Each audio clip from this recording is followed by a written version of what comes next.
Well, thought I'd get to this now. It's day late, but this article right here I was reading, recalling January 6th, a national day of infamy half remembered. Day of infamy, which is what FDR used for Pearl Harbor. I'm sorry, January 6th was not Pearl Harbor. Pearl Harbor brought the U.S. into a war with Japan and a whole world war. It changed the U.S. society forever. January 6th, I'm sorry, didn't do that. Heck, I can't think of it. George Floyd, his death changed U.S. society a lot more than January 6th. But the media can't let go of Trump, and Republicans are bad.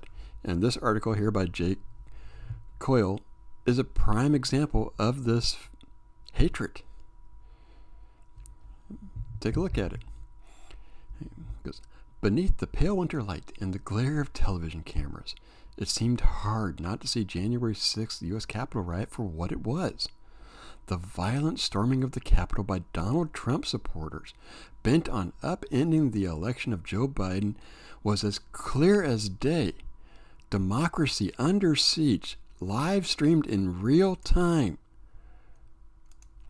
Yet a year later, when it comes to a where were you moment in the U.S. history, there is far from a national consensus. A Quinnipiac poll found that 93% of Democrats considered an attack on the government. Yet many of these same Democrats don't consider anything BLM did, Chaz, CHOP, all that type of stuff in Seattle and Portland as an attack on the government. That's just a peaceful protest. No, but only 29% of Republicans agreed. A poll by the Associated Press and NORC, Center for Public Affairs Research, found that 4 in 10 Republicans recalled the attack, in which 5 people died, as violent, while 9 in 10 Democrats do. I wonder what they would consider, if they did the same poll about Chaz and CHOP. How many Republicans would recall the attack and how many Democrats would recall that attack as violent, which it was. Many people did die. They basically circumvented the Constitution. They set up their own little government within the country. They basically tried to secede. But remember, January 6th is the attack on democracy. Such a disparity in memory can be inevitable in our hyperpolarized politics, but it's striking given the stark clarity of January 6th at the time and in its immediate aftermath.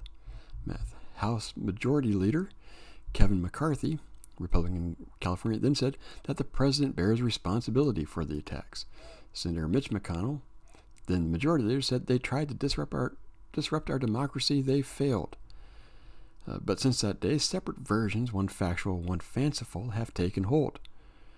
The Capitol riot, the violent culmination of the bid to delegitimize the 2020 election and block its... Again, I'm sorry, this is part of the fanciful thing. Sorry. That's the fucking fanciful thing that these fucking leftists are pushing. Yeah, it wasn't a great thing. It was a terrible thing, but they're completely blowing... Sorry, Mr. Jake here. You're blowing the fucking thing out of fucking proportion. You're the one fueling this fucking fire. Yeah, I'm using cuss words because it's pissing me off. It's not Pearl Harbor. It wasn't Fort Sumter. It wasn't 9/11. Sorry, those things fundamentally changed the U.S. This did not. In fact, many of us are still doing the same fucking shit that we did last year at this time. Nothing's fucking changed. Nations remember the way people do, imperfectly. Neuroscientist Lisa Geneva, author of Remember, The Science of Memory and the Art of Forgetting, describes how even the most searing memories are edited each time they're revisited. An original memory is replaced with 2.0 version, 3.0 version, and beyond. Yeah, right here. You can put it right here as well. The left has done the exact same thing. They've replaced the original memory and added, no, we're on what? No, probably 20.0. No. Outside influences can sneak in every time we revisit and recall the memory for what happened. So for these collective memories, we have a lot of chances to revisit them. Depending on your political point of view, the news channels you watch, what this means to you, this memory is going to have a different slant based on the story itself. Yes, sorry, Mr. Jake, you have a slant. You have a huge slant. He goes on, Fox News host attempted to frame the Capitol attack as a false flag. No. To counter such misrepresentations, right here, this is a misrepresentation right here. You're doing it right there. Other documentary projects, you could say the same thing, they're false flags, have tried to capture the January 6th in rigorous, mythological detail. Jamie Roberts' HMO Democracy, 4 Hours at the Capitol, was motivated in part to firmly establish a visual chronological of that day with the rampage following Trump's incitement to his followers to fight like hell. This guy could take a lot of for what this person said right here. No, this right here. It's happening to the left too, and the left doesn't understand that they're doing it either. I mean, this thing is just full of this. I mean, this professor right here, Alexander. No, I mean you can tell which way he's going to go right here. No, why do we still have the electoral college? Believes a full-fledged investigative commission like the one that followed September 11th attacks might have fostered more national consensus on January 6th. What if it came out and showed that Democrats were to blame? No.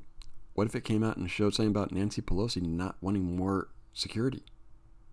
That's a question that Democrats don't want to answer. And it goes, Republicans use their filibuster power to block the commission.